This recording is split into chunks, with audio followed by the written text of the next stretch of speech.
Төрө Орузов Баткендин Самаркандек айылынын тургуну. Ал жашаган айыл Тажикстан менен чектеш тургандыктан айылда суу маселеси оор.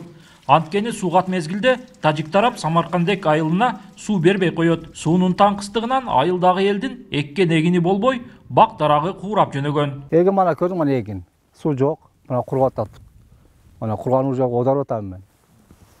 Мана бизге 3 жылдан бери, 1 жылда 1 жол же болсо 2 жол суу ичебиз.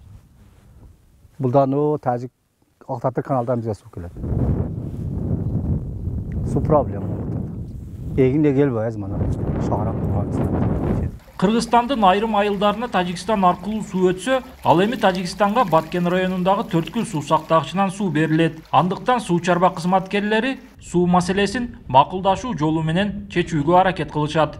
Эми жазында болот туура. Ар кандай маселелер болот. Ошол мезгилде ушул аймак Тажикстан Мач айылынан өткөнгө байланыштуу бул маселе болуп келет. Бирок биз өзүбүздүн коллегалар тажик тарап менен дайым тыгыз байланыштабыз.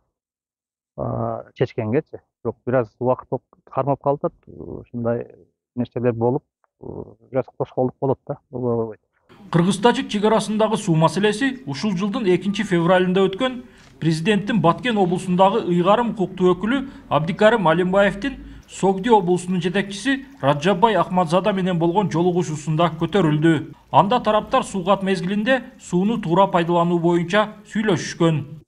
Баарына белгилүү бул чыр жатактын чыгуусу бул чек ара маселеси менен бирге суу маселеси дагы барабар турат. Ошондуктан жазгы талаа иштеринде дайыма суу талаштын айынан дагы чыр жатактар чыгып кетип жатат. Ошондуктан биз ушул 2-февралда жолуккан жолугушууга суу адистерин дагы алып барып туруп ошол жерде сүйлөшүүлөрдү өткөрдүк. Тажикстандан сырткары Баткен районунда Өзбекстан аркылуу өткөн суу каналдары бар. Аларда маселе жеңилирээк. Учурда суу чарба кызматкерлери каналдарды колдоо жана механикалык жол менен тазалоо жумуштарын жасап жатышат.